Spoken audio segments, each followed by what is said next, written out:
Add to stage. Hello, everybody. Can y'all hear me?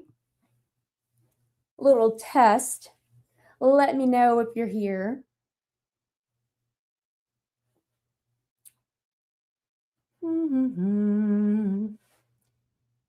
Thanks for coming in so late.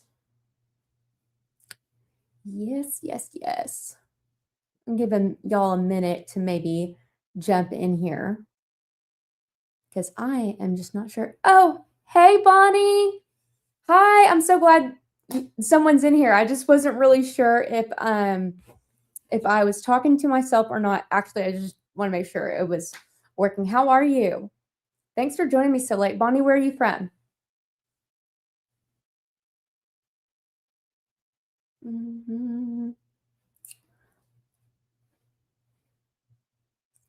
Yeah, welcome in, guys. I'm going to give you guys just a couple minutes. Arizona, awesome.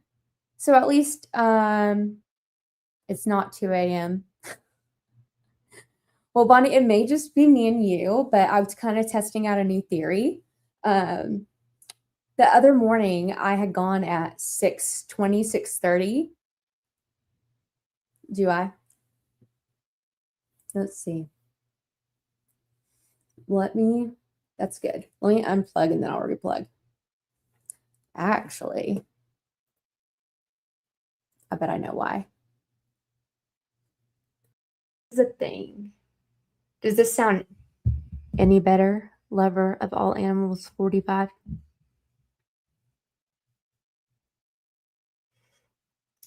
Let me know if that sounds okay. I'm so new to tech. As Anna always says, we are talent, not production. And I really don't know how this sounds. Let me know if it's any better. Okay, great. Awesome. Cool. So yeah, as I was telling Bonnie, I tried something different the other day and I went at like 6:20, 6:30, and we ended up having a ton of people in here from the UK and Australia. And it ended up being one of my highest views. I mean, I only have a couple out, right? But I was really shocked by that. So have y'all been following? Did you follow the preliminary hearing at all? Because let me tell you what I've been doing all weekend. If you're new in here, make sure you subscribe and definitely give it a like. It may just be like a private live, but that's okay. If you're new in here, my name is Rio Gates, and I am an attorney. So obviously, I have been following the preliminary hearing and everything going on. And actually, it's pretty cool too because my undergrad is in biology. So when they started talking about the DNA testing, I was actually tracking, but it was so difficult for me to follow along. I was like, people who don't know what's going on are going to have a really tough time with this. So anyhow, the past couple days, I have been going back over everything. And I thought, I know that there is a need for someone to just give it to the people straight so you don't have to sit through 5 days of evidence. And there's a lot of wasted time. There's a lot of arguments and objections. And it's so overwhelming. It really is. I think I have fatigue from going through it all. Anyhow, so this is what I wanted to do. I wanted to do a series on the evidence first. And what we're going to do is this session, we're going to go through all the physical evidence that was presented, as well as kind of like my commentary. And I want to know what you guys think. And then the next session, we are going to kind of follow what they allege Tyler's movements on campus and all of that, because listening to that is pretty difficult too. No, they didn't show the screwdriver. I don't understand. There's a lot they didn't show us, but on that one, I don't get it. I really don't. It could have been an objection from the defense because once we get into it, you'll see why the screwdriver is kind of screwy. However, I still would have liked to have seen it. There's a lot they didn't show us.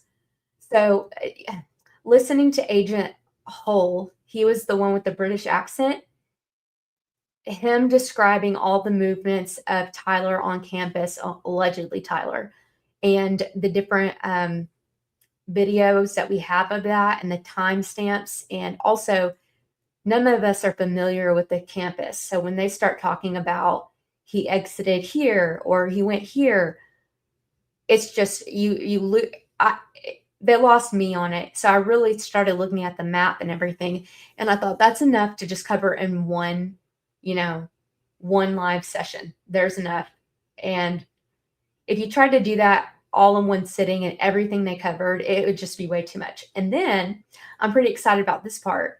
I think what we're going to close out with, like on the last session, is probably, it's going to be the DNA analysis, because I actually, with my degree in biology, I love genetics. That is the one thing I love. I was horrible at physics and organic chemistry. Also horrible at math. I think that's why I became an attorney. It's only fitting, right? But the one thing I excelled at was applied statistics, and that's what you do in genetics. And I understand everything that they were talking about, and I was actually floored by the almost archaic methods they used. So there are 2 DNA analysis witnesses, and they are with the FBI. Those went to the FBI labs. The rifle that they recovered, it went to ATF, rightfully so, because they have to test ballistics and everything. And I don't think that, they need specialty testing. This ATF witness happened to be my absolute favorite. I thought she presented so well. And it's just very interesting as an attorney, the way the defense handled this and the questions that they didn't ask. Hola, Mr. Feelgood 12. Welcome in. This is very much a private little session. So definitely feel free to engage. I am watching the chat. I actually love this smaller group. It's pretty cool. So I put together a PowerPoint for us. Okay. So let's go. And if y'all have any thoughts, please just shout them out, because I will kind of give you my commentary. Okay. So as y'all know, the preliminary hearing, love it. Thank you, Mr. Feelgood. If y'all are not subscribed, definitely hit the subscribe button. Hit the like button too, as many times as you would like. So this preliminary hearing, I believe, happened 3 weeks ago, about 3 to 4 weeks ago. I caught the whole thing because I had a horrible incident at the dentist. I never do.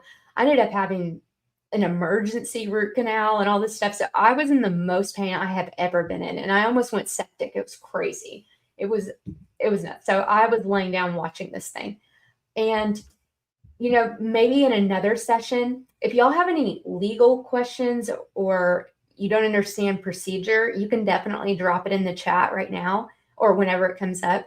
But I was thinking what I'm going to do for these 3 sessions is go through all the evidence and then kind of circle back and go through the objections, the hearsay. It's, to me, it is just wild, because the preliminary hearing standard is probable cause. And typically there's a good reason to just have that standard, because really the courts don't want a criminal defendant going to a full-blown trial if the officers just, let's say you're arrested for, a DWI and you hit somebody and unfortunately ended in a fatality. So, it's like felony murder, right? If the prosecution can't even come up with a report, or you weren't Mirandized or something like that, there's just no sense in going to a full-blown trial. So it makes sense that the standard is low, but you still have to show enough that there's probable cause saying, hey, you know what? Prosecution, you bring up a really good point. Let's go ahead and go to trial. And really, it's favored. It's tipped in favor of the prosecution, right? It's the prosecution who has the burden to show all the things. This one is wild because we all thought for months that they were going to be able to put on a show, and the evidence just really fell through. So we're starting at day 1.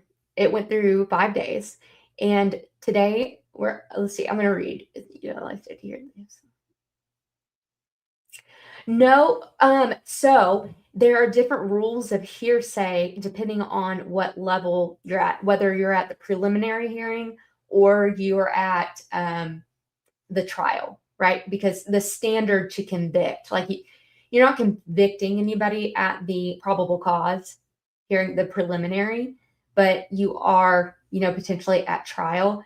But the hearsay is so lax at the probable cause. I honestly have never heard of it. I think what you're getting to is, let me reverse engineer that question. Do other states do it like this? No, it is crazy. Without cross-examination, you should always be able to cross-examine. That's why the fact that they did an interview with Lance Twiggs and didn't give the defense an opportunity to cross, that was really wild that happened. There's a problem when the witnesses are out of state, right? And I think if they had brought him in as a co-conspirator, like they should have with Tyler, it would be different. But they're considering him to be just a witness. So out of state witnesses, notice like they're all pretty much gone, right? So it is wild. I'm very curious how this is going to turn out.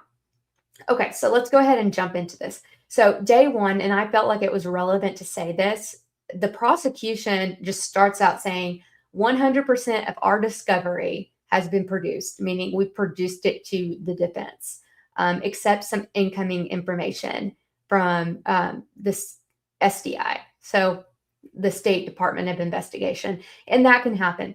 But what's crazy to me is that if this is 100% of the discovery, is this the best you have? Yeah, the whole Charlie Kirk thing is just wild. And I think you're going to get real value out of this because it's going to lay out, it's going to eliminate the overwhelm. That's why we're going to do it in a 3-part series. So today I'm not going to go over every single witness and what they said because we're going to chunk it out. Damn, that Lance didn't even really know Charlie. I know, right? Lover of all animals, 45. I agree. Yeah, Lance, the interview with Lance, which if they were going to interview him, they should have had an opportunity to, the defense should have been able to cross-examine or do something. They should have done it off-site. He says that, and we all thought he was going to throw Tyler under the bus. And he did in some respect, but in the other, like it did not match up with the furry. Remember, they were trying to say that this was like a leftist, transgender, gun violence thing, and that is what they have been saying up until this. And in fact, if y'all are on X, they kept on with it. It's crazy. They walked out of that courtroom and lied. The propaganda they are feeding to the media is just wild. Yeah. The motive, I agree. I will tell you at the outset, and however you feel about it is fine. All opinions are welcome. But based on my research and things that I'm going to be revealing soon, I absolutely think that they were plants. I do think that they were involved, but one, I don't think that was Tyler on the rooftop. In fact, I would be more persuaded to think that it was Lance, but I don't think that was it either. But 2, like, yeah, it just, it doesn't make any sense. Let me see. Let me back up what I was saying. I got lost in a thought. But yeah, so I think they're plants. I do think that they had some involvement. Oh, that's the other thing. I'm of the personal opinion that was not a gunshot wound. So if that wasn't a gunshot wound, nothing happened on that roof. Does that make sense? Okay, so very interesting that they come out saying all the discovery we have has been turned over. So we're expecting we're going to have a show, right? All right. So this is day one. Oh, look at that. He's covering this up.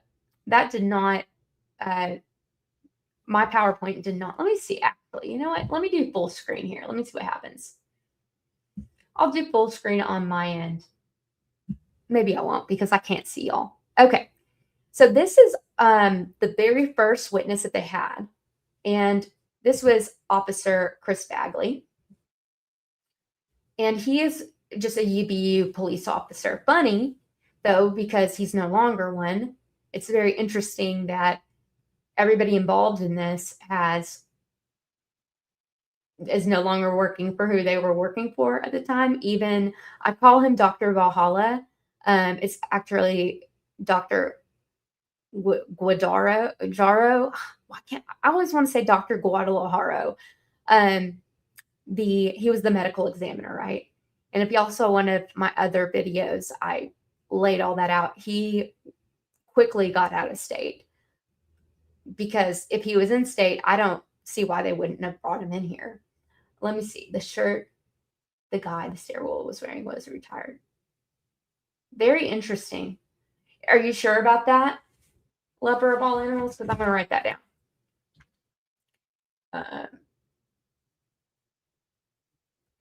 Another reason why I do think that Lance and Tyler had a hand in it is because when he turned himself in, he was wearing a maroon shirt, and that tends to be a thing. If you follow, that's the thing. Okay, so let's get into it. So this is Officer Bagley. He responds to campus at about 11 a.m. that morning for his shift, right? And he is really, he turns on his body cam like they're all supposed to, and he goes up to the Hall of Flags. And what I don't have for you here is a video where some of his body cam footage has come out, and it shows that he's on the top of the Hall of Flags, and it is directly across from where the shooter was. So they're on the same level, right? So there's no way he didn't see this guy. And that's what makes me super suspicious. But anyways, he says that 12:23, the shots are fired. And whenever he was testifying, he said that it came from the east or from the right of him. And then whenever defense was, cross-examining him, of course, she said, and that this was Kathy Nestor, who I thought did a great job, really great job in the beginning. She was my favorite defense attorney, but it was a bummer that she stopped doing the line of questioning after day 2 because she was really the one holding them to it. But anyway, she says, this is your report. You know how important it is because obviously, as it is a situation here, years later, these reports can be used to testify. Good morning. Oh, welcome in, Britt.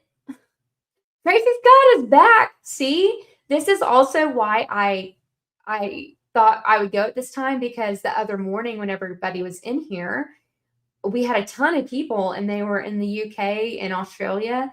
And I thought, it's not really fair that they have to always do this at the oddest times.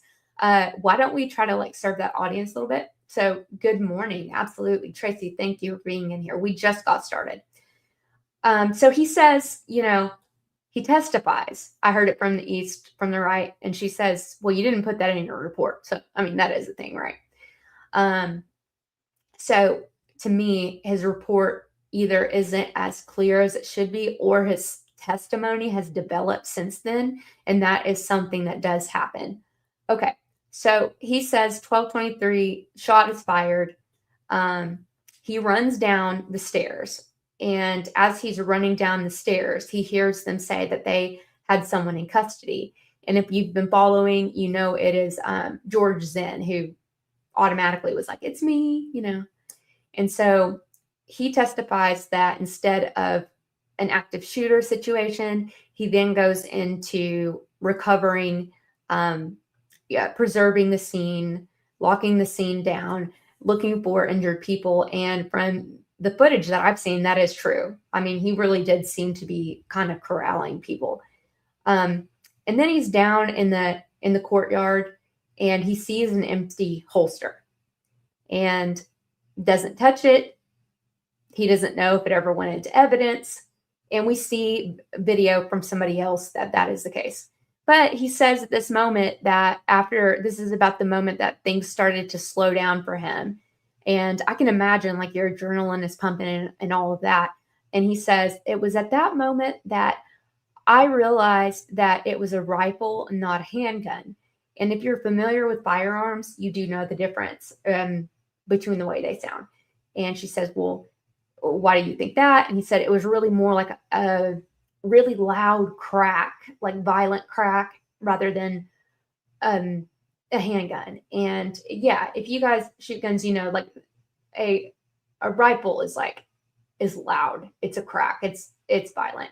But he says that then at that moment, he just looks up to the low C building. And this is where it got lost on me because that could have come from anywhere. Like there were buildings all around. So I always want to give witnesses the benefit of the doubt, especially when they're just testifying to the facts as they know them, right? But to me, okay, you came down from the top of the Hall of Flags where we know, because we've seen your body cam footage, you were literally at the same level as him. There's no way you didn't see him. And if you did see him, and you didn't say anything, you're part of the problem, not the solution, because why wouldn't you say anything? That would be very alarming, you know? So anyways, he says he looks up to the low C center and he realizes he's going to go up there. So he hauls up there, and he says that when he gets up there, there's nobody else up there, no other officers. And we do know that there were two gentlemen in the crowd who Barron called them undercover officers. I don't think that they were undercover. They are officers either with like the local police department or some other unit. And this is an open carry state. So it's not odd to me that they would have weapons on them. And also in a shooter situation, someone who's trained to take over is going to help, right? So we've kind of checked these guys out. They seem pretty legit. And you think about it, them as innocent people who were just there in the crowd that day. Of course, they're going to help. So one of the gentlemen runs up to the roof with him. And I'm reading your comment. I have experienced it. Yeah, there's no chance. And lover of animals, you definitely got to stick around for the third part of this series, which is going to be the ATF forensics examination. And that is where I lost it on the defense, because I'll just quickly tell you guys, the fragments that she tested from Charlie, the range she gave, and right, like if she's doing her job correctly, and it really did sound like she was, she's not taking in outside information. She's just exactly testing what she's supposed to test. The range she gave of the caliber was smaller than a 30-06. And I mean, most people probably think like 30-06 is measured 0.306 or whatever, but it's not. It's 0.308. But anyways, not to jump ahead, but even the science isn't sciencing. There's no way. Oh, great. Okay. Speed me up times 1.5 or even 2, Josiah, because we just went over some basics and you're not going to miss anything. So definitely speed up. Thank you so much for being here. I love seeing our English in here. Yeah, there's no way, Mr. Pilgrim. Yeah, there's no way. I know. Nobody flinched. What was alarming to me, have y'all seen more footage of when that happened? And you can tell who was freaked out and who was not. There are still people standing up. Are you kidding me? I would have been running. Like, I would have been getting kids, getting other people. Like, I I might have like stopped for a second, but once it was clear, I would have. And a lot of people did run, but his security didn't flinch. That's a whole nother thing. Yeah, they don't. Yeah, that's why I don't think it was a gun. That because that crack that you heard, it's just not. If you've heard firearms, there's just something off about it. There's just something off about it. I've been around them my whole life, and like it is so. There's a reason why when you go to the range, you have to wear headphones. And for something like that, there's no way. That kind of ammunition will blow you apart. I don't know if y'all have seen, and I haven't done my due diligence on it. Um, I do know that MLK was shot with the 30-aught, and his whole side of his face was blown off. JFK, I don't know what caliber that was, but there are two shots to him. One goes through the neck and one goes through the head. And in the photos you've probably seen him like eerily like laying there dead. And you can see, the one in his neck. But if you look closely, because it's kind of shadowed, you can see the back side of his head. There's no way he would even be intact. And I got into, whenever I did my Dr. Valhalla video, I got into the parts of the autopsy that were never supposed to be released. But of course, the prosecution tried to smuggle them in through this memo. And I think that they should be sanctioned for that. But now we know some of the types of injuries that Charlie sustained. And that's not a gunshot. That is I am sorry to say it. I know it's hard to believe an exploding mic, but if we can just take away the mic thing, if you're not on board with that yet, this is what a bomb does. People don't realize what bombs do. They literally obliterate everything to where nothing is left. And like the left side of his C1 to C7 didn't even exist anymore. But anyways, moving on. Okay, so let's see, like they both said they overheard Steph talking about a gun and worse. Okay, from that speaker. Okay, so I'm going to read this out loud. Are you talking about Blake Bedsnar? Okay, so lover of all animals says, so Blake B, I think it's Bedsnar probably, interviewed a couple that was next to the student tent. They both said they overheard staff talking about a gun and were certain the sound didn't come from that speaker. Yeah. Exploding mic. Then this has, who all over it. Oh, 100%. Oh, yeah. I mean, we all know, right? We just don't want it to be true. But, they should have planned this assassination a little bit better. I don't think that they expected the public to dive so deep in the things that I have found too that are terrifying. They just didn't expect it. And this is like the worst planning. They were sloppy. Not only is TPUSA sloppy, but clearly like the FBI. And somebody said to me today, they were like, what's weird? I know a police officer in Orem, and he said that the FBI was all over this, which is crazy because they never just like volunteer to help. So that's pretty wild. So at this point, Bagley looks up and is just like, okay, I guess I'll go to the top of the Losi building. Why there? Why there? Okay, so anyway, he's going up there and he gets up there. There's nobody else there, but I think one of the gentlemen who is an officer elsewhere did go up there with him. And then he says that he sees the red and black screwdriver, which they didn't show us, immediately after his body cam shuts off. Did y'all know that? Lover of all animals, me too. I think so. Lately, I have wondered if this was an alternative plan and was not supposed to be actually a mass casualty. Because if you think about it, they could have blamed it, that same narrative, like the furry gun violence leftist kind of thing. That sounds like the same kind of narrative they would use in a situation like this. You've got an open carry state where students can bring guns on campus. It's fine by me. But the amphitheater is like a pit of violence. Like, it's just you would have it all raining down. And then if it is true that they cleared out Timpanogos Hospital a couple hours before, yes, that would lead us to think they don't want witnesses to Charlie. But what if they also cleared that out because they were expecting mass casualties? Still, the second gun walked. It was less than 24 hours after. All at that point, God, for that lady. I know.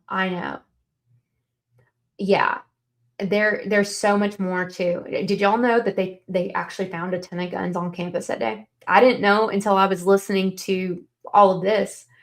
And we're going to go over that. Okay, so he's up there. He says he sees a screwdriver, and his body cam shuts off. And Nestor says, "What?" And like, "What happened?" And he said, "My battery died." And she says, "Did you go back? Did you charge it or do anything?" And he said, "No, I was more concerned in the moment," which I get it if you're trying to cover a scene, if you're legitimately trying to cover a scene.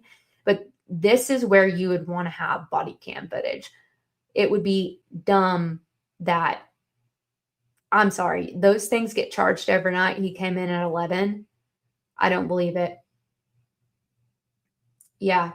So then he starts to, and also, by the way, this is worth noting. So we were originally told that that screwdriver was found in the bushes.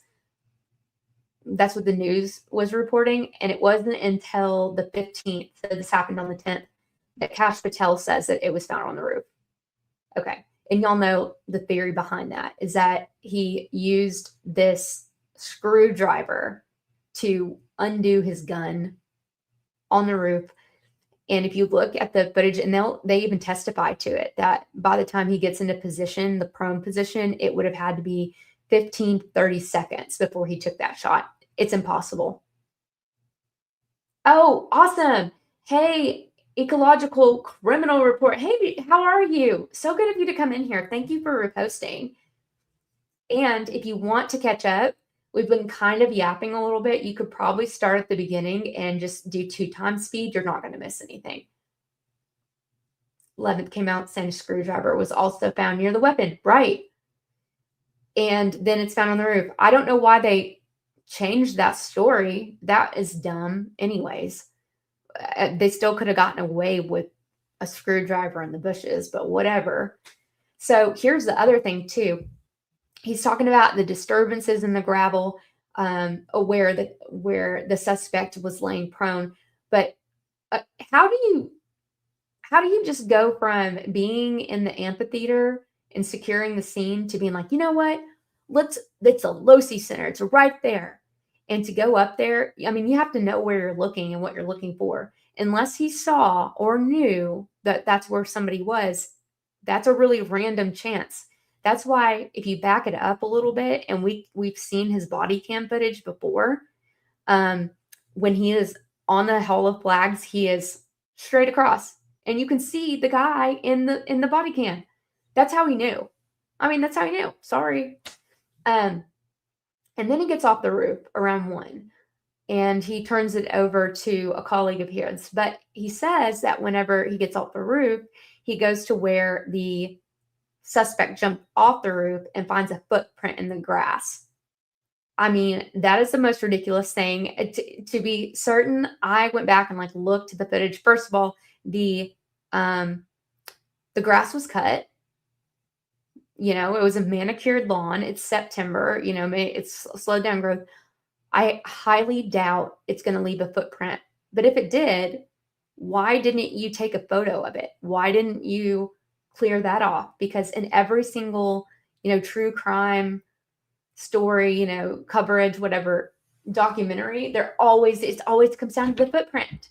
It always comes down. I mean, if that was true, they could have certainly helped eliminate a couple things. And the footprint thing comes up more often too. I'm going to read what y'all are saying. Yeah, CNN reverted line is outside around the way again. Hopefully, proven if he turns it off. So it can be. Yeah. Tracy, I would think battery level will be on there. Yeah. You know what the other thing is that bothers me is that the penalty for lying, and they said it over and over again, is just a misdemeanor. That should be a felony at this level, given the magnitude. If you go and you lie on the stand or you give a witness statement, and this is a preliminary hearing for a murder trial where someone's life is on the line, you should be held to potential felony charges. Yeah. I loved the drop. If you're asking me, like, do I think, I know she's had it since October. I'm not upset that she just now dropped it. She let them walk into a trap. Yeah, right? It should be at least a felony for death penalty. Like, are you kidding me? How many other things can you do that are less nefarious, but that get you into trouble with a felony? I'm glad Candace dropped it. I think her timing is on point, and to have to hold that for so long is rough. She didn't get it from inside the courtroom, so somebody had given it to her before. And what's crazy is all of the footage that we had independently, that was given independently to Candace, is so much more clear than this 1994 footage that they've got. So yeah, and he says there's no casing on the roof, but he heard about a cartridge on another rooftop, and it was a .223, right? And then later, Agent Hull will attempt to clarify what that was. So that's the first time another bullet is found on another roof. I think it was the computer science. Oh, Sean, welcome to the chat. I am a lawyer, actually. Sean, share this. Anyways, so then she goes on, and this is also what I was saying about, like, how ill prepared they were. She said, how many officers did you guys have on staff working that day? And he said 6, but they had thousands of people they were expecting. And then also no magnetometers. So the people, I remember a while ago, people saying how easy it was to get into this. And I mean, I guess the reason to have no magnetometers is probably because it is an open carry state.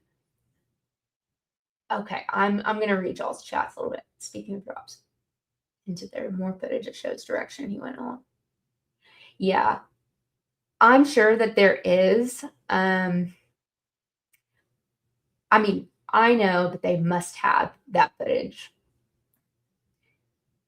because they've testified that's what they think he did. There's much likely around if it was.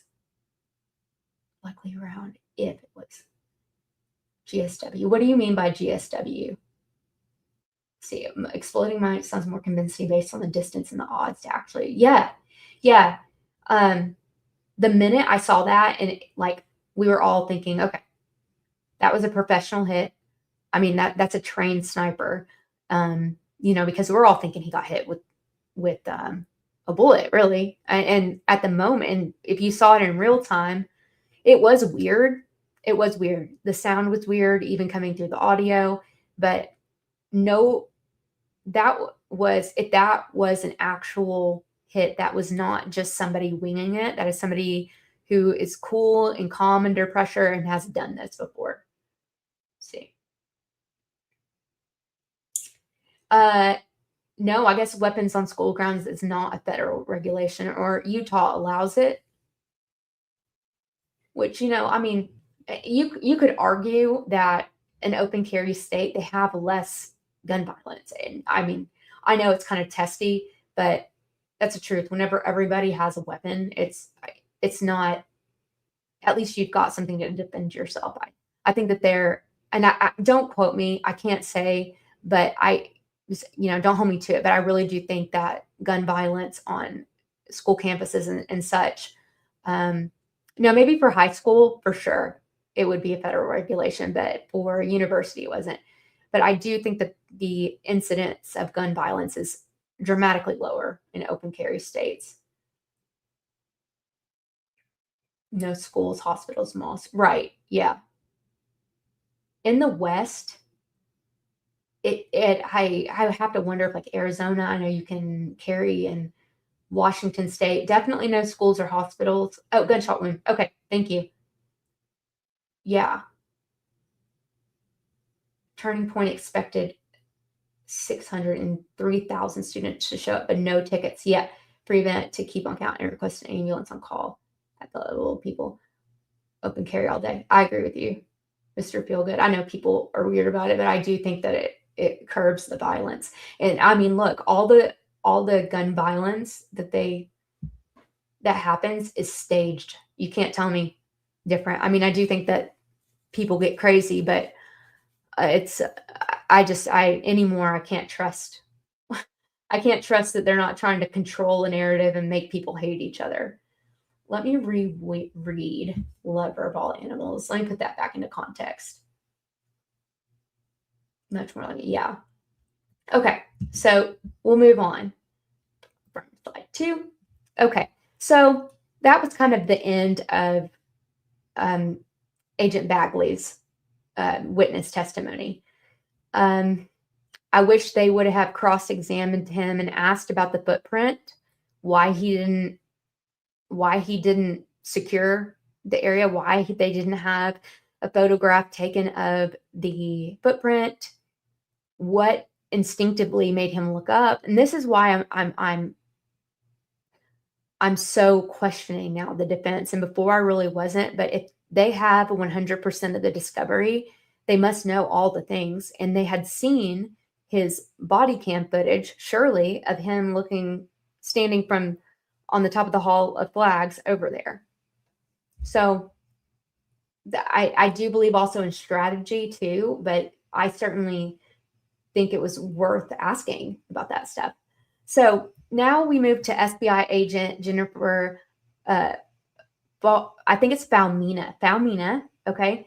And she is the lead, I believe, of the evidence response team. And what they do is like they determine whether evidence is going to be probative or not.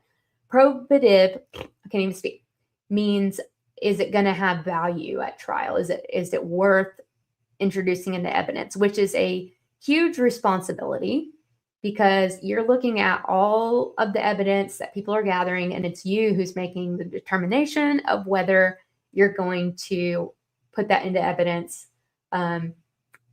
or not.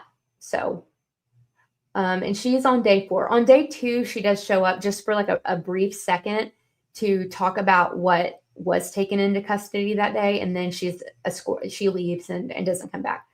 But y'all might have also heard that she was on a Netflix documentary, which I saw, and it is one of the best episodes that I've seen on the worst roommate ever. I think it's season 1. You should go see it.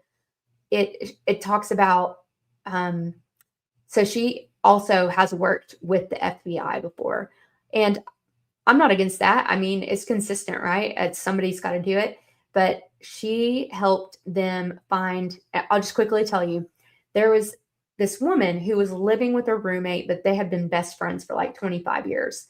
And the woman had a young son, but she had gotten really, really sick and had to like undergo all of these surgeries. And I think like back surgery or neck surgery. I forget what it was. And she kept on getting sick. And the doctors were asking, like, are you doing this to yourself? Are you making yourself sick? Because they couldn't figure it out. And the roommate, who she had known forever, was trying to help take care of her. So she was back there, like, changing her dressing in the back. She can't see what's going on back there, right?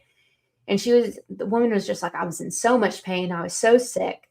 And Faumina helped the FBI actually track down this woman was ordering this awful bacteria off of the deep web and was rubbing it into this woman's sutures. Yeah, you've got it is the craziest one I have ever seen. So to me, I'm not going to discount her because she was in a Netflix series that relates to her job. It does, call into question about like how good of an actress or whatever she is, but she's not that good because I could tell whenever she was lying here. Anyhow,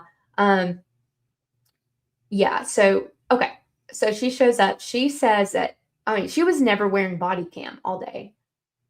It is so demented. It is so demented. This woman ends up living, but the roommate was trying to take custody of this woman's child. It's crazy. Oh my gosh. So yeah, it makes sense that, this is who it is. And it's not her fault. This happened in the same state, that she works in. She did get justice. She did. You've definitely got to watch that episode. So to me, it is very strange that the protocol is not to wear body cam or any kind of footage, like anything recording, when it is the protocol of every officer, every police officer, but you work with the SBI, the State Bureau of Investigation, and you're not wearing body cam. I just think that is something that needs to be changed because you are literally in charge of gathering evidence, right? And it's to back you up too. It's to say, hey, this is how we found this. So that bothers me. So she says that she arrives at the scene about 1:30, and there were 4 areas of interest going on at that time. So there was the courtyard where the actual incident happened, and she said the FBI was processing that. There was a library bus stop, and I don't know if y'all knew about this, but this was the backpack that had gloves and a jacket. And get this, they originally sent that evidence to the FBI to be tested, and then they called off the testing and said it belonged to the woman had received it, or like had received swabs or whatever. Really weird. Okay. So she also says the low-C rooftop where the screwdriver was, and she went up to the top, and she's the one who talks about a footprint on the rooftop. So we not only have a footprint on the rooftop, but we also have one in the grass. And I would have liked the defense to cross-examine her and ask where those photos are. And they didn't show us the photos of the screwdriver, as someone said earlier. And I think that's also super suspect because it was done at night. It was done. The problem with this is that without having the person who took the photographs to, verify the evidence, it would never last at trial. It would never, you would have to have her testimony. So it was fine for this, that he was saying, this is, what I recognize to be what I found that day. And I think her name was Michelle something. I forget what her last name is, but she was the one who took the photo, but we don't know what time it was taken. We don't know any of that stuff, which I just think is just the most crazy thing I've ever seen. To put so much different nonsense at all. Yeah. Yeah. And then she says, the chain of evidence is not there.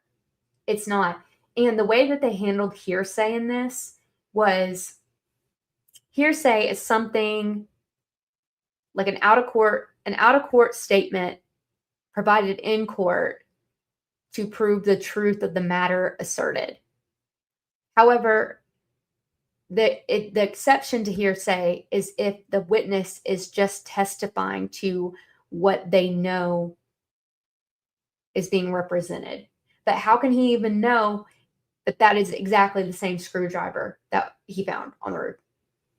It's bad. It's really bad. And then she said the 4th area was the wooded area, and that's where they find the rifle and the towel. and that she was called out to the scene of the rifle around 6 p.m. And remember, she doesn't even have body cam on her. She also discusses the palm print and the fingerprints on the ledge where they thought that he had grabbed, and that turned out to be inconclusive. But somebody else testified to the fact that after reviewing the footage, they could tell that he had not grabbed onto it. But whatever, it's so dumb. It's just dumb.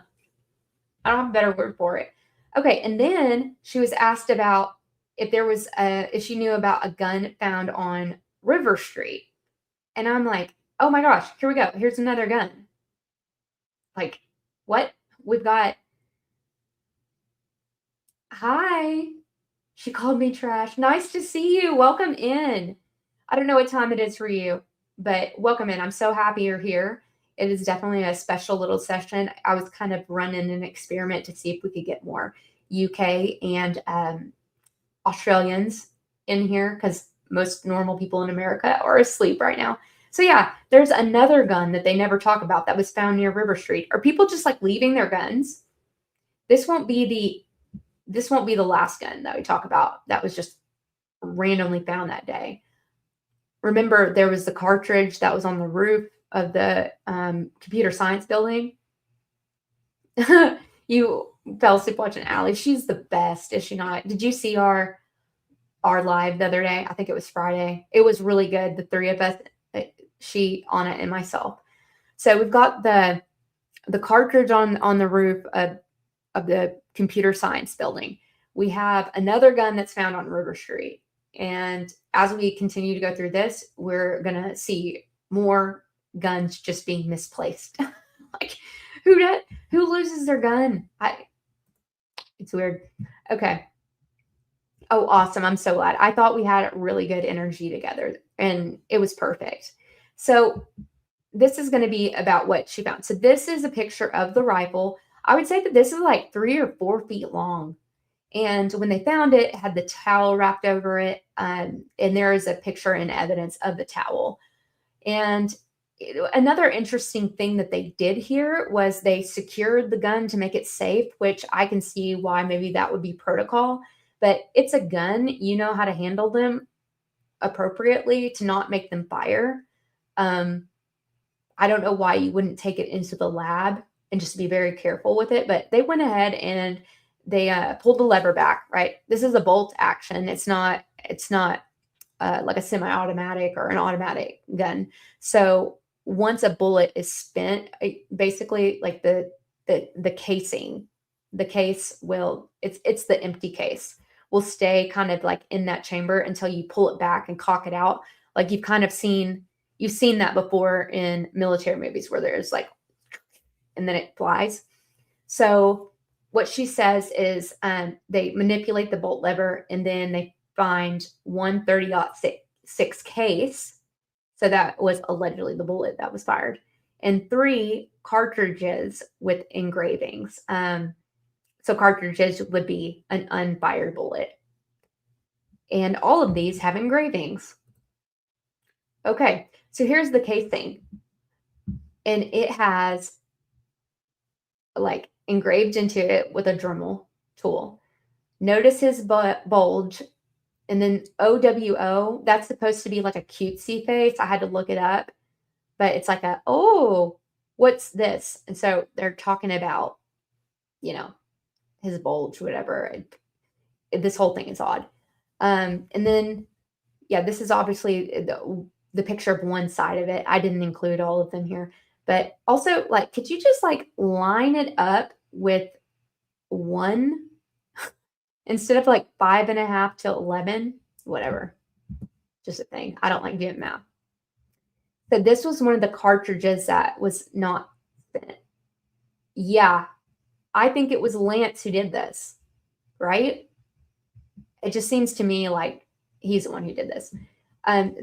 This cartridge says, "Oh, Bella Ciao," like that's bye pretty, right? And then Chow Chow is bye.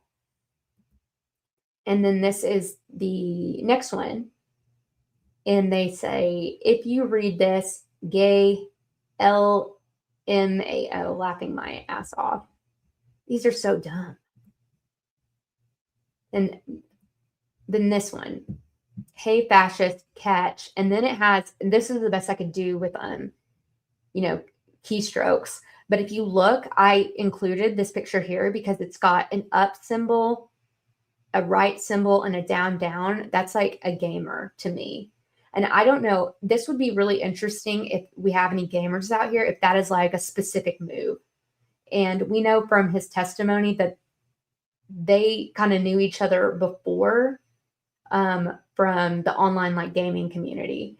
And not to go too far off track, but the doctor who did Charlie's examination, y'all might have seen the coverage that Candace did over his wife being involved in all that kind of stuff. It's weird.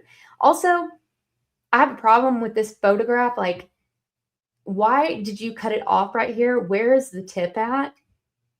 This is the most unprofessional, mishandled. Like, even this one's okay, I guess. Let's see. Let's go back. But this one, like, this is, I didn't cut this off, you guys. This is what they presented. How do we know? I mean, it is a 30-06. It is. But I'm just saying, like, be a little bit better about this. Let's see what's coming up next. Okay. So then they go to Lance and Tyler's apartment. And then this is what they find, okay? So they find the Dremel and the bits. So they have a long bit and a short bit. And I love a Dremel tool, by the way. It's so cool. I love those things. And then they find in the, also in the downstairs closet, they find these Target practice papers. And to me, that's not weird.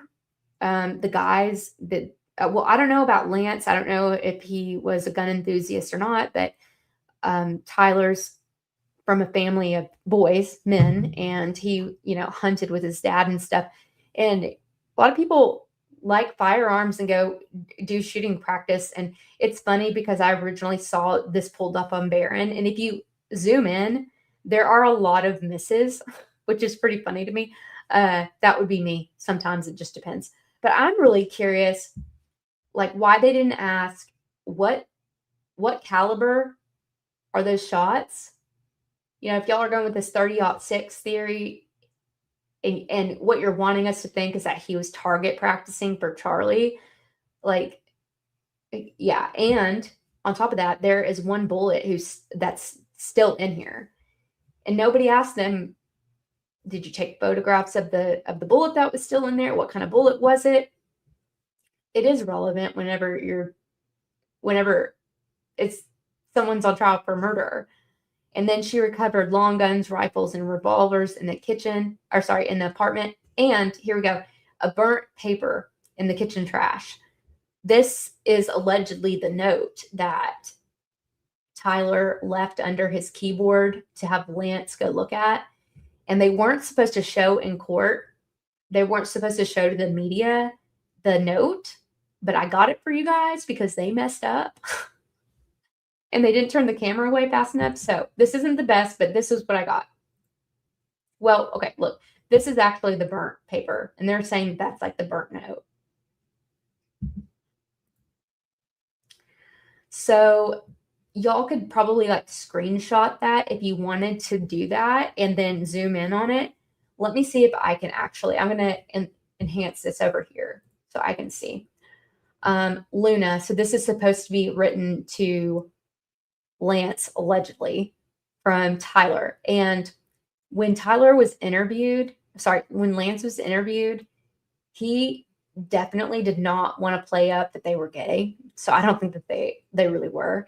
And there were no questions about, well, because it's not a cross-examination, we were given this narrative that he was a trans furry, and that's where all this was. But Luna is actually what we believe to be Lance's like avatar or like gamer name. So I'm not in the gamer community, but it's not that odd. And so if you see this, okay, if you are reading this, my text, then I am so sorry. I left the house this morning on a mission and set an automatic text. Let's see. I'm likely dead or facing a lengthy prison sentence. I had the opportunity to take out Charlie Kirk, and I took it. I don't know if I blah, blah, blah. I don't really know what was underneath that, but I had hoped. I think this is wherever he allegedly said, had hoped to never get you involved with this. Okay.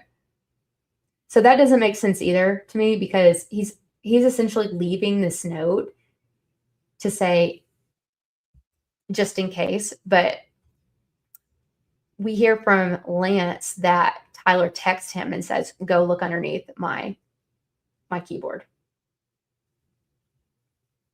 Is that not like, I thought this was supposed to be backup just in case, right?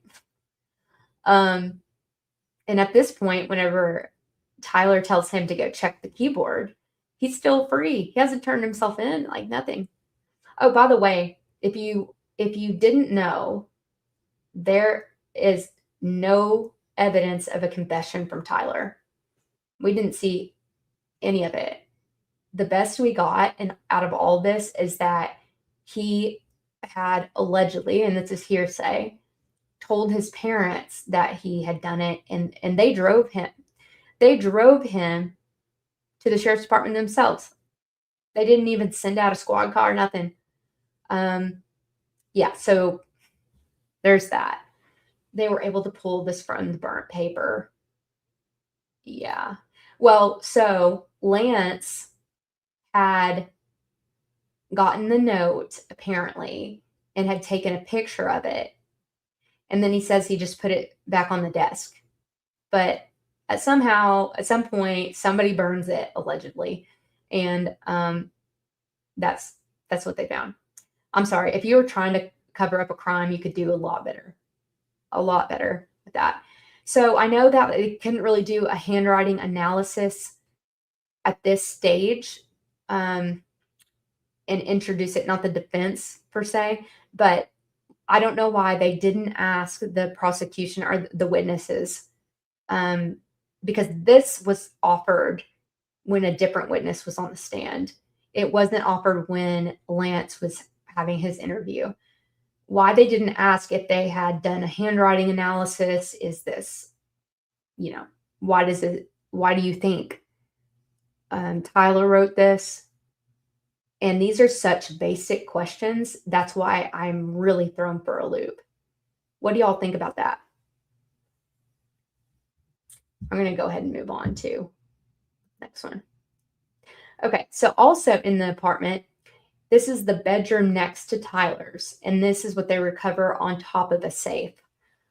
2 Remington boxes of 30-06 cartridges, and then 5 cases, right? So these are spent, with 1 engraved test shot. And this is the problem I have with this testimony. Oh, hey, Brandon. Awesome. Welcome in. Woo Pig Suey. I'm originally from Arkansas. Isn't that cool? I love that. You're not the first person and I have met from Arkansas. So welcome in, fellow Razorback. Yeah. Okay. So here's the thing. Like, I would have asked, did you count the number of cartridges that were in the boxes? Anything. They didn't offer that information, and they weren't cross-examined on it. They didn't say, well, how many bullets were in the boxes? Yeah. I'm starting to really wonder if the defense is in on it. I didn't think that before. I really think Kathy was great, but then they Miss Nestor, but then they stopped having her do the cross-examinations after like day 2. But these are just basic questions. It drives me insane watching it. Okay. So I didn't know really this ammo, what quantity it's sold in, but everything I found, they come in boxes of 20. So if they had recovered 2 boxes, it would have been 2 boxes of 20. And they could have certainly like counted to see how many were left out or missing. And there's another thing too. I don't know from this picture if you guys can tell this, but whenever I went to the website, Remington offers 17 different styles of a 30-06, and they all have different tips, right? So that led me to think, why didn't they ask more specifically what style this was? Let me see if I can actually share my screen, because we could actually, I don't know. Let's see if we can do that. I don't think it, teleprompter. If I start clicking on things, it's gonna, let's see what this does. Share screen. Hey, let's do that. Let me go to the Remington website. Perfect. Okay, this is great. I'm so glad y'all are in here, because I found this really interesting. And let me get it down to, it's just, these are basic questions that should have been asked on cross-examination. Okay. I'm going to share my screen with you guys, so bear with me.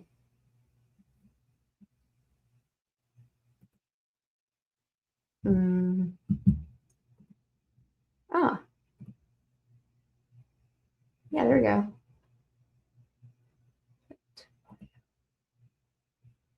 Okay.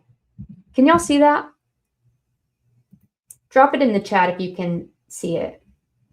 Well, I guess I've switched back. So let me just go down this, and I can't see your chat while we're going through it, but I just want to show you guys. Okay. If you recall the cartridges I showed you, I was doing a process of elimination with this. So they're all sold in quantities of 20. And you see these, it's a core lock tip. A lot of them are that design, but you see the little green on the top. This is my deductive reasoning. So we know it's not these. Let's keep going. You know, I know it's not this one. It could be that one. And I think that this is relevant. It's relevant because how do we know that it was the same style? I guess, for lack of better terms.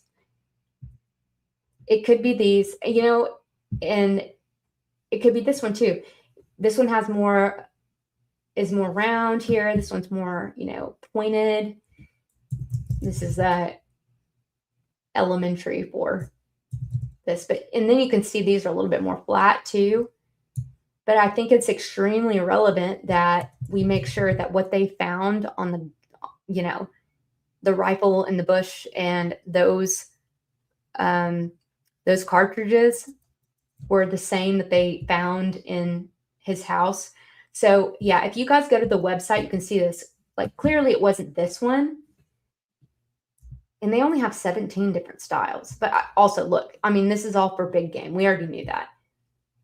Let's see. It wasn't that one on the left. And then there are a couple which have been discontinued. So let's see. That one too. Anyways, I thought that was interesting.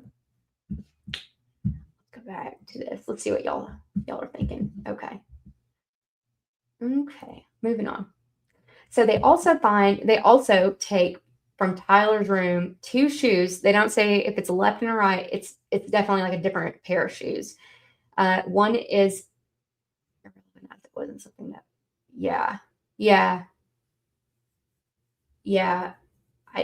I would like to know. I just don't know why they didn't ask like what style, what variety these were, and did they match. I think it's so simple. It's almost insulting. So they take 2 shoes, which is funny because they didn't even take photos of the footprints. They take a Converse. It's a gray one with white laces, size 10.5. And then they take another Converse white with white laces, and she couldn't remember the size. And I would have said, do you know what size shoe Tyler wears? I mean, why didn't they ask that? And what are they going to compare it with? What are they going to compare with? The photos they didn't take of the footprints? And it's also just so not specific that she didn't say if it was the left and the right. She didn't say, and she couldn't remember the size of the other one. Okay. Okay. So then this is what they recovered from Charlie. And I'll tell you this, that this is like the butt end of the bullet, right? It's like the flat surface. I'm at a loss for words. My terminology on this is not super great. But it's where like they stamp it and you can tell the manufacturer. Yeah, exactly. It wouldn't be that hard. Like, show up prepared. Look at your notes. I don't know. So this right here is an up close picture of this one right here. And then the ATF forensics witness was sent these 4 right here. And she testified that actually she was notified in April of this year that there were actually 7 fragments found in Charlie. And they didn't even send all of them to her. And in another part of this series, I'll go over her findings, and it's pretty wild. But yeah, they didn't even send all of the fragments they recovered from Charlie. She found out from the medical examiner who had sent her like images or something, I believe.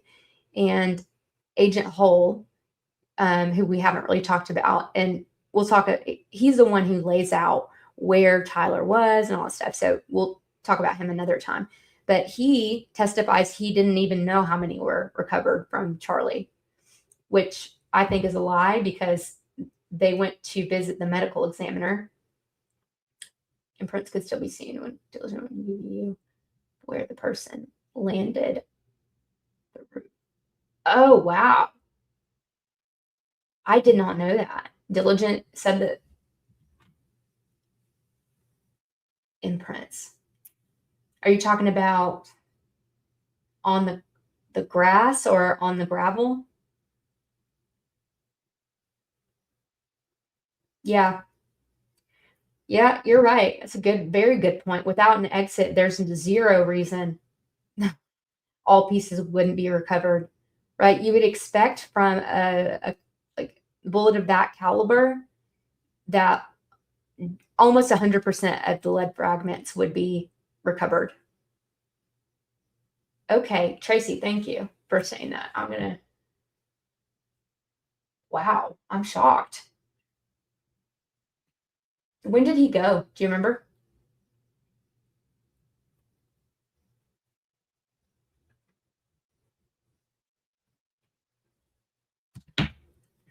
So to me, the reason why they didn't just offer that information is because the shoe sizes aren't the same. I'm surprised they even said anything about the footprints, but the defense really fumbled on that. They fumbled on clarifying questions, and most of their arguments were just about the hearsay components of it, and they didn't really focus on what was right in front of them. Yeah, right? X-ray, if they had done that. We don't know. We don't know. But also, we're not so sure that these were actually in him. And she gave the best testimony. For someone who doesn't know a lot about ballistics, like the mechanism and stuff, I learned a lot from her that was very interesting. And I'm just saying, you could, if you were going to commit something, you really could not get around forensics, ballistics. Yeah. Lance also had the same shoes. Yep. I mean, Converse is such a popular shoe. I mean, they dressed him appropriately, whoever the guy was that was on campus. So then we get to Agent Hull. And like I said, we're going to cover this in another day because he's the one who was talking about where Tyler allegedly went. And we got to have like a map because it'll be lost on y'all. So he says that Charlie's personal items have been returned to the family, which we knew about. It's what Candace has been upset about, is that his cell phone was returned to Erica with an ongoing murder investigation. Weird. There was another handgun was found in a backpack. I do not know if that was the backpack that was sitting at the library bus stop, and if that was the same backpack that they had originally sent for testing, but then said, hold it, don't test it, because that actually belongs to one of Charlie's security members. And then there's an Agent Gonzalez who found a gun in a holster in the courtyard. What? So like these people are just like losing guns. And if you go back to our first witness, Bagley, he said he did find a holster, but that there wasn't a gun in it. And I mean, it would make sense to me that you could find a holster. There was a bunch of chaos and things were going crazy. It's easy to drop one, especially, if you were one of those off-duty police officers who kind of sprung into action. And then he tries to explain the cartridge on the rooftop of the computer science building as belonging to another police officer who had his gun loaded. And I guess it's protocol, if you don't use it, you clear it. And I mean, whether that's a lie or not, I don't know. It's a pretty good explanation for it. Oh, I know. Don't get me started either. Hey, Orion, welcome in. We've been going for about an hour and 15. So if you want to catch up, we're literally at the end right now. But you could probably do it on like 2 times speed. Yeah. So we've got a bunch of guns. Bear with me because the imprints. Yeah. Means the soil might have been soaked. Yeah. Yeah. I mean, it was high up that he repelled from, basically. But he didn't weigh that much. Hey, Kate, welcome in. Oh my gosh. I'm so glad you're in here. We're at the very end. But it's good because we covered a lot. So, Kate, my aim and goal for today was to just talk about the evidence that was entered into evidence at the preliminary hearing. And then we're going to do a couple different subparts to break it apart. So the testing on the DNA and the forensics on the bullets, that will be another day because it's a whole thing. And then Agent Hull here is the one who, described all of his movements and stuff. And I know that we've clocked different times and it just needs a whole day of its own. And I did not expect to be able to get through that. But yeah, so this is essentially what we have. We don't even have a confession at all. That's all hearsay. We have a note that nobody even asked about handwriting analysis or samples on. We have imprints of shoes that were not photographed or asked about. We have a bunch of miscellaneous guns being left everywhere. Let's see. Yeah. I had listened to all of it and there was so much I had not caught the first couple rounds. And then, we've got boxes of cartridges they didn't even count, and they didn't give us a picture of the boxes. And Kate, before you got in here, we were actually talking about how I had pulled up the Remington website, and for 30-06 they offer 17 different styles, and that was never even asked whether what they found at the house was even the same, how many of them were missing from the box. It could be anything. It's wild. So that is the evidence that they've got, and we'll do the DNA analysis and such, which is not any better. It's just dumb. There are ways to explain it. They didn't even show us a picture of the screwdriver. I will say this, they had tested the screwdriver and, the towel. I would have asked about the towel right here when they talked about it. Like, Did you see if that towel matched others at the house? Do you know it came from the house? There were so many questions left unanswered by the defense that I'm pretty upset now. Yeah. Oh, and by the way, how convenient that the box that they showed up with is just like the perfect size for this. I'm sure that with them being the SBI, they probably do have like gun boxes in storage. I'm sure that that's what they would say, but that's pretty crazy to me. No confession. I mean, it's wild. What do I know? She said that they didn't touch the towel gun until she got there. How did they know it was a gun to call her? Okay, so I re-listened to that, and the towel wasn't big enough to cover the whole gun. Like they could see that it was a gun sticking out, and it was in bushes. So I think that the dark colored towel was just tossed over it, but it wasn't like the lengthwise, if that makes sense. What I thought was crazy, Kate, is that none of the rest of them were wearing body cam. You would think with her being the head of the evidence response team, you might want to, like, I don't know, document everything. Yeah. But it's kind of funny, like, that they just happened to find it over there. Like, how'd they know? And Kate, the other thing that I was talking about in the beginning is just how I was on board with Bagley until we saw that his body cam footage in the beginning had him at the same level as the suspect, and how he didn't see that. Well, he did see it and he did know it because you just couldn't ignore that.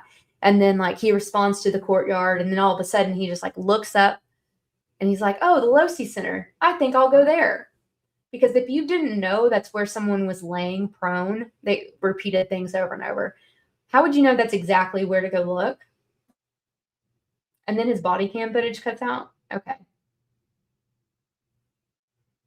So, and when we started this, as I was saying, like prosecution said that 100% of their discovery had been produced to the defense, except for a couple things coming in from the FBI. So that means that this was the best that they could offer for a preliminary hearing. What do y'all think? Any thoughts? Someone in the chat had said, Kate, that the shirt that they said, you know, the guy was Tyler, was a retired veteran shirt.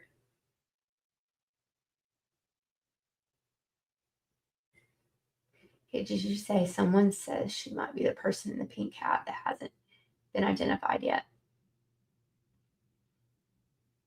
What are y'all talking about? I guess I missed that for sure.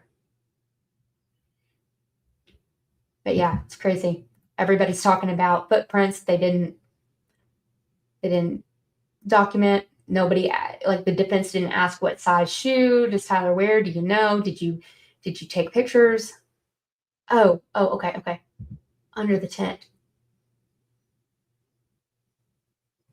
Well, Mr. Feelgood, you're in the right place because you would be overwhelmed trying to make sense of everything that was going on at the preliminary hearing, and there is so much wasted time. And you should just come back with the DNA thing. Don't even try to listen to them because it's just gonna like give you a migraine. The more I look at this case, the more it looks Dungeons and yeah. Even the kid with the white lab coat trying to pick up a second. Yeah. Well, and what about this? Hang on. Did you see? Where's the one? So one of the cartridges had "Hey Fascist Catch," and then it had like the symbols like upside right down. That's like a gamer thing, and I don't know if that is special to the gamer world, but we should definitely ask. Then collect shoes consistent with the one suspect for Tyler's house, but didn't he supposedly also wear them when he went to? Ooh, that's interesting. So what Kate is saying is, he was wearing his Converse when he went to turn himself in. And yeah, they did collect shoes. They collected 2 Converses, not pairs. She didn't say if it was left and right. Nobody asked her if it was left or right. She said one of them was a 10.5, and she didn't know what the other size was. Is it? I want to know if that's like this right here is like something special. Or, also I was sitting there thinking it could be as creepy as, okay, up, meaning like a bullet going through Charlie, to the right, well, to the left, right? To the left, and then down, down, down. Like, done, dead. But maybe I'm reading into it too much. So, yeah, Kiki, they didn't even collect the pairs. They just collected 2 shoes from different pairs. But the defense, like, seriously didn't follow up. They didn't ask the right questions. Yeah, it definitely is a gamer thing. I'm wondering if it's symbolic of a shot to the left side and then death and down to hell.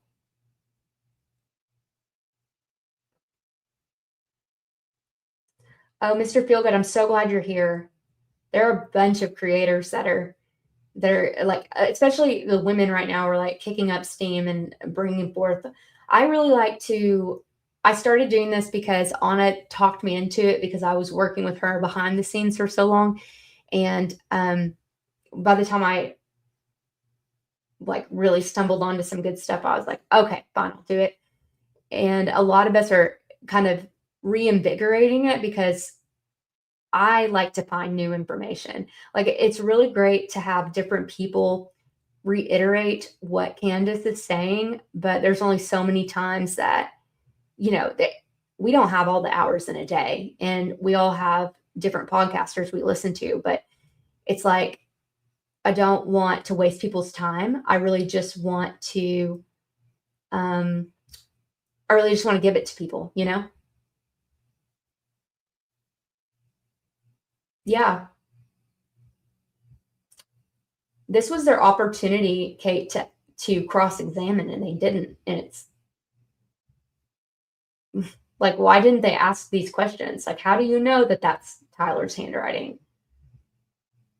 They didn't even have to present a handwriting examination. They just had to say, how did you make that conclusion? Do you guys have any recorded statements of him confessing? Yeah, check out Allie Top Files and Anna Escobar show.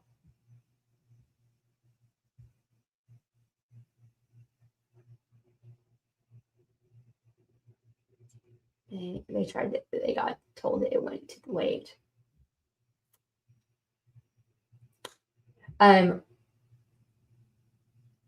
Did they try to ask about the handwriting, like how they knew it was Tyler? Because I didn't hear them. I didn't hear. I heard the weight objections and such, but I think that I'll say this, like, you have to put objections on the record, and Utah's probably like every state where you have to do them at preliminary or you lose them. So they had to make certain objections, but like sometimes what they were arguing was not the main point. Yeah. I heard a lot of it doesn't go to probable cause and such, but that's whenever he was going on and on about the forensics and on the bullet, which he didn't even need to do that really because the results were in our favor. So I didn't get that. But whenever he was questioning whoever did the DNA analysis, for sure. Yeah. I really wonder if he's ever even confessed, to be totally honest with you. And y'all know that the Mitchell guy, who I think that's his last name, who was the family friend and former law enforcement and was his Boy Scout leader.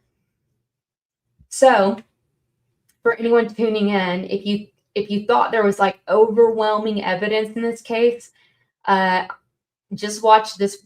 Just watch an hour long of this. This is really what's been entered.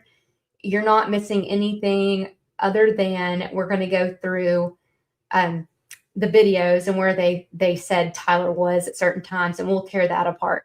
And then the analytics on the DNA, which is just it's silly anyways because they all live together, and it turns out that on the screwdriver, his was the most degraded. And my undergrad is in biology, and I love genetics, and like the methodology they used was like totally outdated.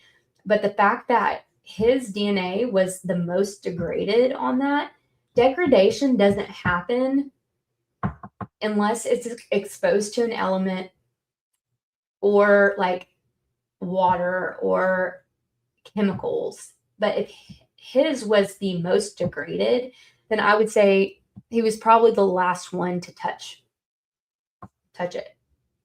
There's just no reason it would be degraded. I'm going to read some of this.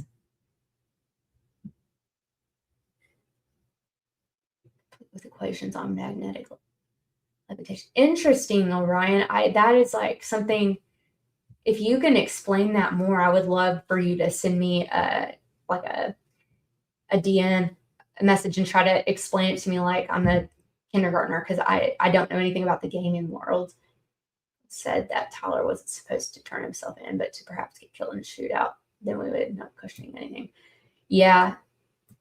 That's why I'm not so sure that they weren't planning for a mass shooting event, because it would just, it could just as equally make sense.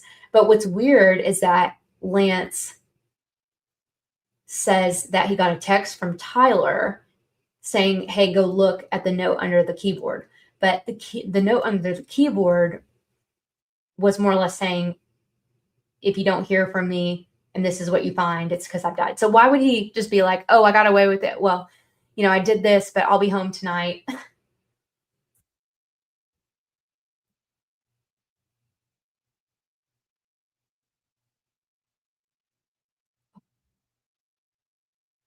I don't actually think it was Tyler on the roof.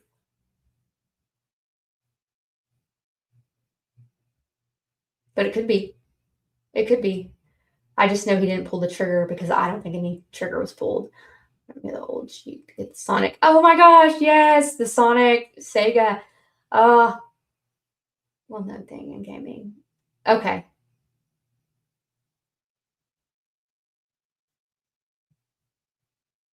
Crazy knowledge plays. Prince. I know that's true.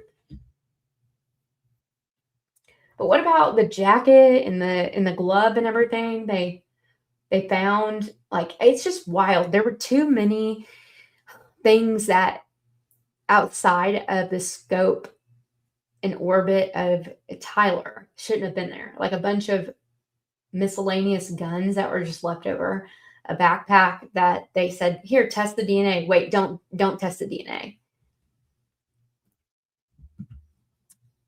Sequence. Okay, let's see. Famous known for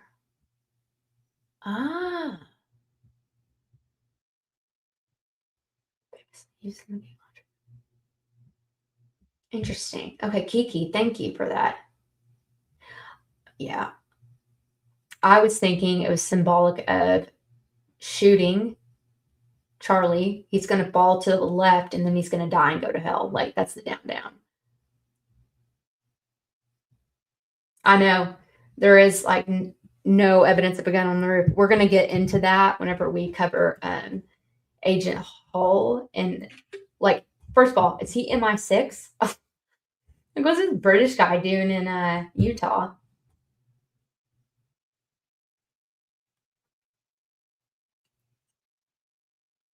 But yeah, we're gonna go over that. There's just no way. And also, like, y'all saw how long that gun was. It's like 3 to 4 feet. There's no way he shoved that down his pants and walked like that. And there's no way he got on the roof and assembled anything. I really think that person was just a decoy. I don't think I think it was just an actor just in place. Anyhow, Ghost Twix. If he found out Tyler's cheating on him, he'd say no. Well, I don't know because I don't actually think that they were gay. They could have like been kids. I think from what I've heard, Twiggs is not such a great person.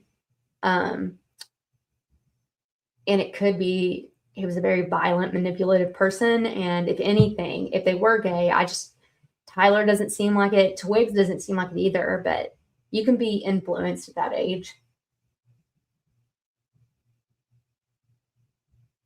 Oh, it's to get extra lives? Oh my gosh.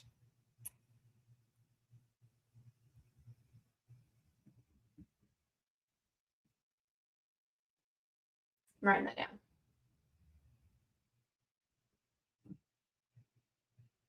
Supposed to come walking in and say jump up the roof and panic. Yeah. Yeah. And I've been doing a lot of background research on those two, and they have been um, Googled together with their address at the same time as Erica, her parents, and Andrew Colvett, all at the same time in different places. Um, and there are more things that I can't say yet. Eventually, it will come out, but just be careful of who y'all are interacting with and whose stories and narratives that you believe because um, there are some big ops that are very much in the spotlight. I would say ops, I should say an op. There is an op. But what actual life like getting in? Yeah. So I think both of the boys were targeted for some reason. I think maybe they had gotten into I still think that they had been approached because somebody was doing some stuff on the dark web or, stuff they shouldn't have been and they probably said you're going to do this or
Oh, hey guys.